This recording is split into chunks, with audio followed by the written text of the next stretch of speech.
Welcome to Gomathi's kitchen. நம்ம இன்றைக்கி பார்க்க போகிறது கேரளா ஸ்டைலில் உன்னியப்பம் எப்படி செய்யலாம் அப்படிங்கிறது தான் பார்க்க போகிறோம். இந்த உன்னியப்பம் நல்லா பந்துன்னு எந்த அளவுக்கு நல்லா சாஃப்டாக இருக்குது பாருங்கள். உள்ளே பாருங்கள் எந்த அளவுக்கு நல்லா பஞ்சுன்னு இருக்குன்னு. இதில் போட்டிருக்கிற எள்ளு வறுத்த தேங்காவோட சாப்பிட்றப்ப அவ்வளோ ஒரு டேஸ்ட்டாக இருக்கும். இதை ஒரு ஏர்டைட்டான பாக்ஸில் வச்சுக்கிட்டிங்க அப்படின்னா ஒரு 5 நாள் வரைக்கும் ரொம்ப நல்லாவே இருக்கும். இப்போ எப்படி செய்யலாங்கிறத பார்க்கலாம். கோமதிஸ் கிச்சனை சப்ஸ்கிரைப் பண்ணாதவங்க சப்ஸ்கிரைப் பட்டனை ப்ரெஸ் பண்ணுங்கள். உடனுக்குடனே அப்டேட் பண்ணணும்னா பக்கத்தில் இருக்க பெல் பட்டனை மறக்காமல் ப்ரெஸ் பண்ணிக்கோங்க. உன்னியப்பம் செய்ய மாவு அரைக்கணும். அதுக்கு 1 கப் அளவுள்ள பச்சரிசி எடுத்துக்கோங்க. 1 டேபிள் ஸ்பூன் அளவுக்கு உருட்டு உளுத்தம் பருப்பு, 1/8 டீஸ்பூன் அளவுக்கு வெந்தயம். இது 3ஐயும் நல்லா 2 தடவை களைஞ்சி தண்ணியை ஊற்றிட்டு ஒரு 2லேருந்து 3 மணி நேரம் நல்லா ஊற வச்சுடுங்க.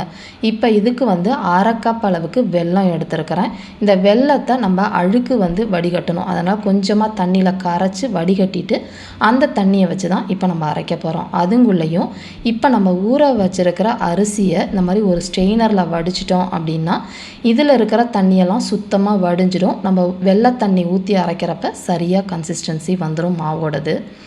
இப்போ 1/2 கப்பு வெல்லத்தை இந்த மாதிரி ஒரு பேனில் போட்டுட்டு 1/4 கப் அளவுக்கு மட்டும் தண்ணி ஊற்றி ஒரு மிதமான தீயிலேயே நல்லா கரைச்சிடுங்க.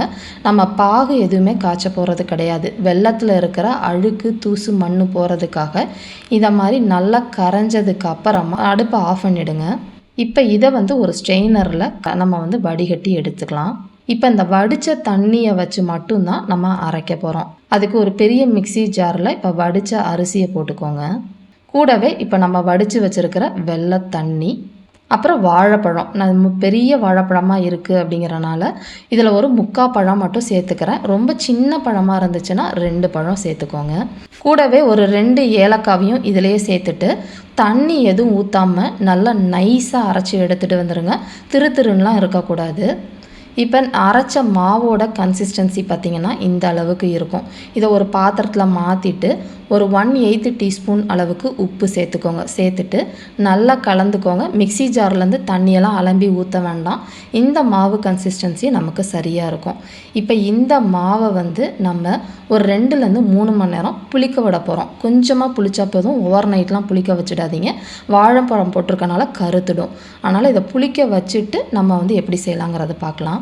இப்போ பார்த்திங்கன்னா எனக்கு 3 மணி நேரம் நான் புளிக்க வச்சுருக்கேன். லைட்டாக இந்த மாதிரி பபிள்ஸ் மேலே இந்த மாதிரி வந்திருக்கணும். அதுக்கப்புறம் ஊற்றுனீங்கன்னா நல்லா பந்துன்னு நமக்கு வரும். நம்ம சோடா உப்பு எதுவுமே போட வேணாம். அந்த பணியாரத்தோட டெக்ஸ்சரும் ரொம்ப நல்லாயிருக்கும். இந்த மாதிரி வந்ததுக்கப்புறமா நல்லா கலந்து விட்டுக்கோங்க. இதிலேயே ஒரு 1/4 டீஸ்பூன் அளவுக்கு வறுத்த கருப்பு கலர் எள்ளு, அப்படி இல்லைன்னா வெள்ளை கலர் எள்ளு சேர்த்துக்கலாம்.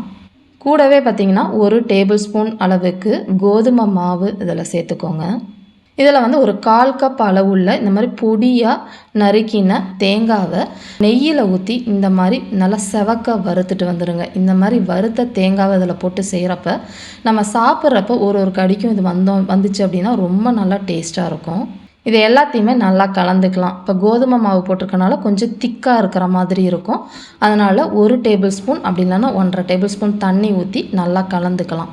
மாவோட டெக்ஸ்சர் பார்த்திங்க அப்படின்னா தோசை மாவு கன்சிஸ்டன்சியில் இருக்கணும். அப்போ தான் அந்த பணியாரத்தோட சாஃப்டாகவும் இருக்கும், டெக்ஸ்சரும் நல்லாயிருக்கும். ரொம்ப திக்காக வச்சிங்க அப்படின்னா கல்லாக இருக்கிற மாதிரி இருக்கும், மாவு வேகாது.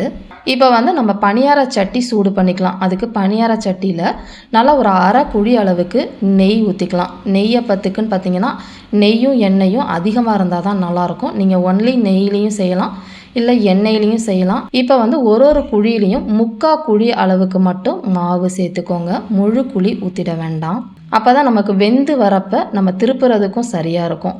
இந்த மாதிரி நல்லா ஒரு சைடு நல்லா செவந்துட்டு அடுத்த சைடு பார்த்திங்க அப்படின்னா நம்ம கொஞ்சம் மாவு மேலே இருக்கிறப்ப திருப்பி விட்டோம் அப்படின்னா நல்லா பந்துன்னு உருண்டு வரும்.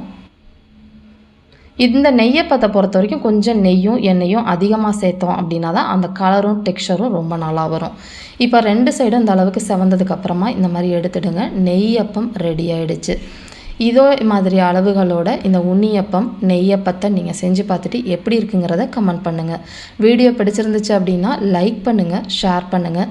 மறக்காமல் சேனலை சப்ஸ்கிரைப் பண்ணி வச்சுக்கோங்க. தேங்க்ஸ் ஃபார் வாட்சிங்.